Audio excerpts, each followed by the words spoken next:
Muy bien, hermanos, le damos la bienvenida a este estudio que a manera de introducción trataremos de hacer un repaso de la historia milerita. Nos interesa esto porque deseamos colocar un fundamento tanto histórico como profético y ya con eso, con esa base, poder avanzar e ir comparando las diferentes historias de la Biblia con la historia milerita, para tratar de encontrar un método con el cual Dios trabaja. Este método lo llamamos movimiento de reforma.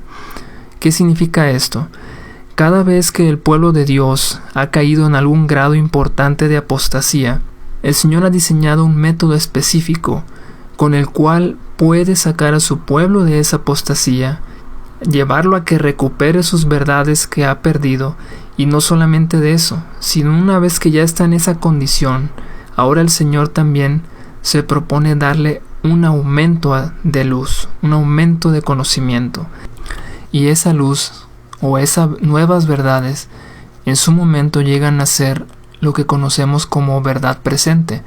Llega a ser una verdad probatoria que el pueblo de Dios debe aceptar, debe reconocer para que pueda seguir avanzando en el plan, en el camino que el Señor le tiene. Un buen ejemplo de esto lo podemos ver en la historia de Jesús. Cuando Él vino a la tierra, era absolutamente necesario reconocerle como el Mesías. De hecho, el Señor envió primero a su mensajero, a Juan el Bautista. Era necesario para el pueblo, para los dirigentes y cualquier judío, en aquel momento reconocer que Juan el Bautista era un mensajero que Dios mismo había enviado. Él habría de preparar el camino para la venida del Mesías. Y por otro lado, Juan el Bautista presentaba ya algunos puntos que evidentemente eran difíciles de aceptar. Por ejemplo, él hablaba del bautismo. El bautismo ya era, por decirlo así, una nueva manera en la que se podía encontrar el perdón de los pecados. Anteriormente los judíos solamente contaban con los sacrificios, pero ahora Juan venía predicando un bautismo para perdón de los pecados. Y más adelante también ese mismo Juan presentó al Cordero de Dios que quita el pecado del mundo. Y estaba ya señalando que muy pronto los servicios del santuario terrenal no iban a ser necesarios. Cuando él presenta a Jesús como Cordero Celestial, evidentemente dirige las miradas ya de esta tierra, del santuario terrenal, hacia el cielo. A partir de muy pronto, en algún momento, ya no iban a ser necesarios los servicios del santuario terrenal, porque entre ellos estaba ya el verdadero Cordero de Dios que quita el pecado del mundo. Entonces, los judíos estaban siendo probados para ver si aceptarían esa verdad. Aquellos que no lo hicieron quedaron en tinieblas, porque al morir Jesús, nos informa la hermana White que los judíos, aquellos que le rechazaron, continuaron todavía con sus ceremonias, pero ella dice que a partir de ese momento de la muerte de Cristo, las ceremonias del santuario, que durante tanto tiempo habían sido aceptadas por el Señor, no lo serían más. Ya esas ceremonias eran inútiles y de hecho eran más bien una ofensa contra Dios, porque estaban señalando con esas ofrendas que Jesucristo realmente no era el Mesías, no era el Cordero de Dios. Por lo tanto, en ese momento, esa verdad se constituyó en probatoria y era absolutamente necesario reconocerla y aceptarla. Quisiera hacer algunas consideraciones aquí que tienen que ver con el movimiento milerita. La primera es que debemos considerar que el movimiento milerita es el comienzo del movimiento adventista. De hecho, a los mileritas también se les conoció como adventistas, porque ellos esperaban el advenimiento del Señor, pero dieron una fecha definida en su momento. Entonces, no debiéramos tratar nunca de separar estas dos historias. Son, de hecho, una secuencia, y en la Biblia aparecen precisamente así, como una secuencia. La vemos en el libro de Apocalipsis 14, a partir del versículo 6. Allí encontramos los mensajes de los 3 ángeles. Los primeros dos los podemos ubicar en un periodo de 46 años que iniciaría en 1798.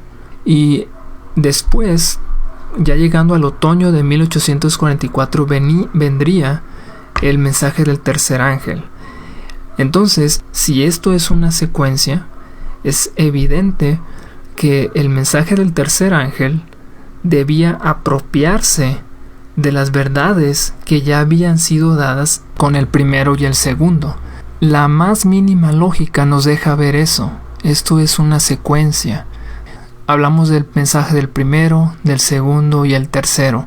Por lo tanto, cada uno de ellos iba colocando un fundamento, iba colocando una pieza más en ese fundamento, y los que continuaran después, los mensajes subsiguientes, debían estar basados precisamente en ese fundamento. Podríamos hablar del mensaje del tercer ángel o incluso el ángel de Apocalipsis 18. De hecho, este último podríamos entender, dado que está al final de la secuencia, que debe reconocer, recuperar, poseer y predicar todas las verdades que fueron dadas con los mensajes anteriores. Esto obedece evidentemente a la lógica más simple.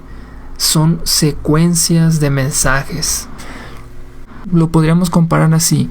Imaginemos que estamos en un curso escolar donde hay 3 o vamos a decir 4 grados.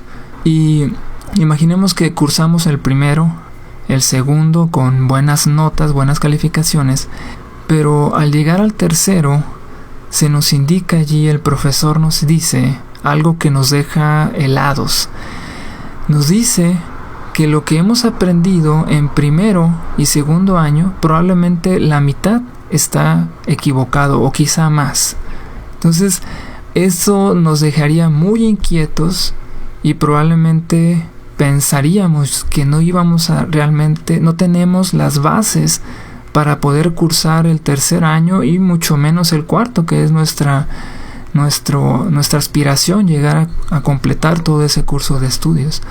Entonces, en una escuela, por ejemplo, el programa de estudios está organizado de tal manera que en cada grado se vayan adquiriendo los conocimientos que nos den las calificaciones para poder seguir avanzando hacia los grados subsiguientes. Eso es evidente, es lógico y no puede ser que Dios actúe de otra manera. Y mencionamos esto porque en la actualidad varios de los puntos de las verdades que fueron descubiertas a la luz del mensaje del primer ángel en la actualidad están siendo rechazadas o han sido rechazadas en una buena parte del círculo adventista. Por ejemplo, podríamos mencionar la verdad de la profecía de los 7 tiempos, los 2520. También el entendimiento del continuo y las profecías o los periodos que derivan de ahí, como los 1335 o los 1290. No se diga el entendimiento del Islam, la quinta y sexta trompetas, Apocalipsis 9.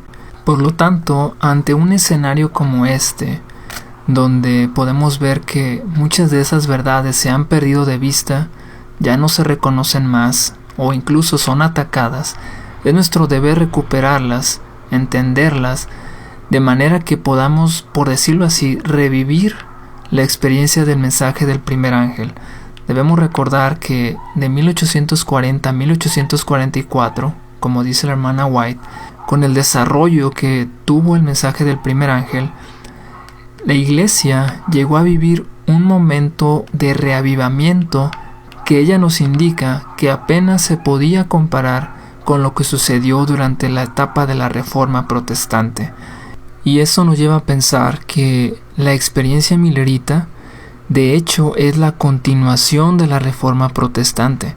Guillermo Miller está a la altura de esos grandes héroes de la fe como Martín Lutero, Juan Wycliffe, Tyndale y otros muchos hombres que protestaron ante los abusos del papado. De hecho, en el libro El conflicto de los siglos, en la edición en inglés, que es la original, hay un capítulo cuando se introduce por primera vez allí la historia milerita que se titula un reformador norteamericano. Obviamente es una alusión a Guillermo Miller, que ahí la hermana White, digamos que le está haciendo justicia a la obra de ese gran hombre, de ese instrumento del Señor. Lamentablemente en español le cambiaron el nombre a ese capítulo y le pusieron una profecía significativa. Con ello se pierde, digámoslo así, una pieza importante de información y es más difícil hacer la conexión entre estos dos movimientos. Recordemos que la Reforma Protestante se dio principalmente en Europa. Sin embargo, el movimiento milerita está localizado más bien en América.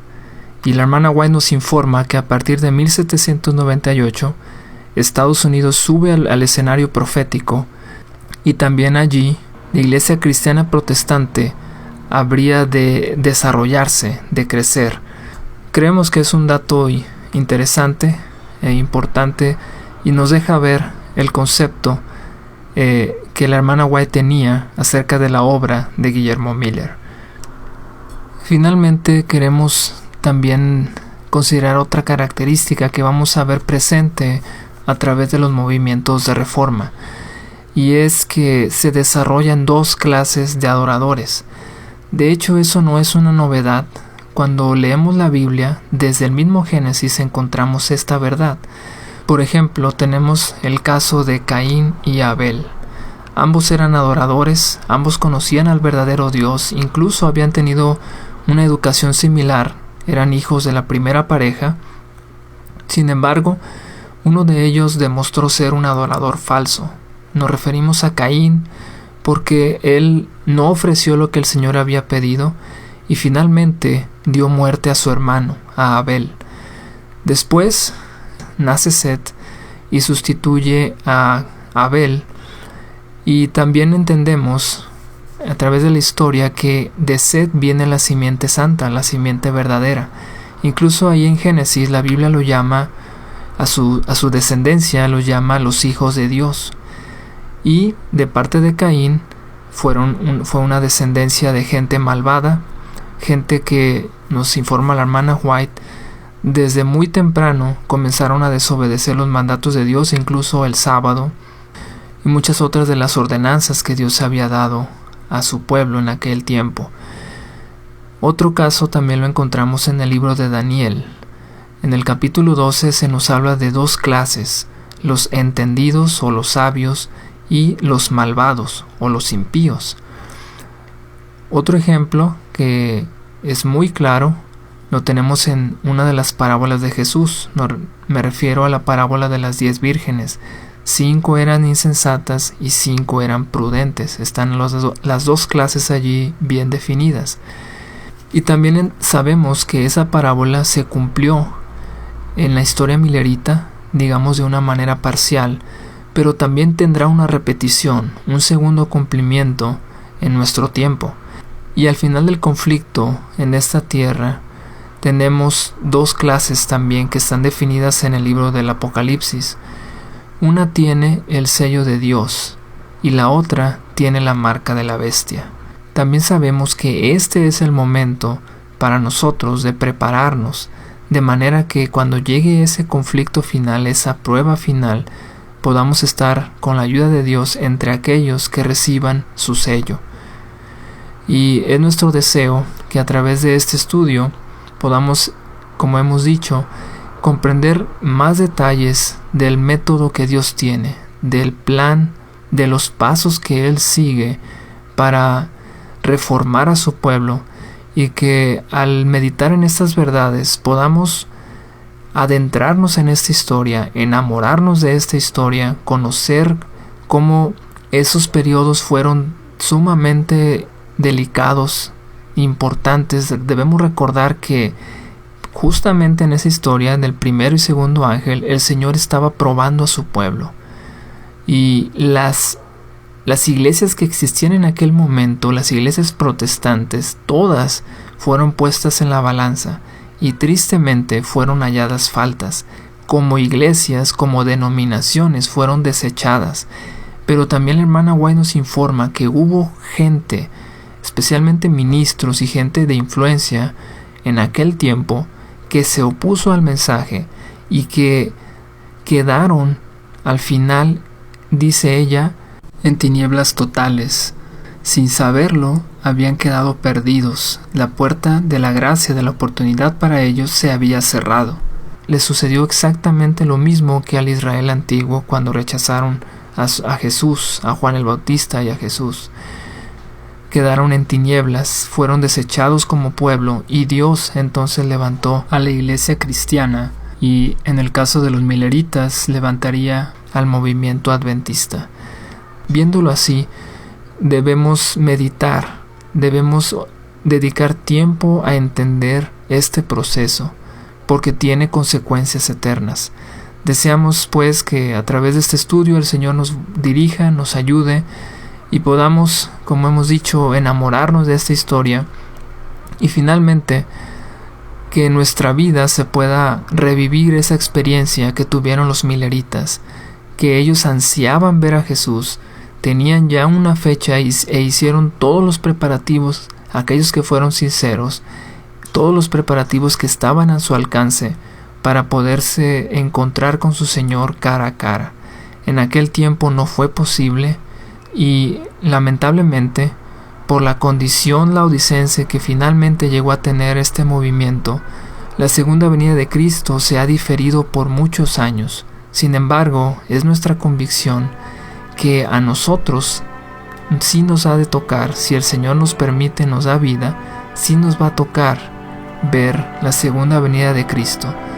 Y por lo tanto nuestra preparación, nuestro celo debe ser todavía mucho mayor que el de aquellos grandes hombres, los mileritas, los pioneros del adventismo.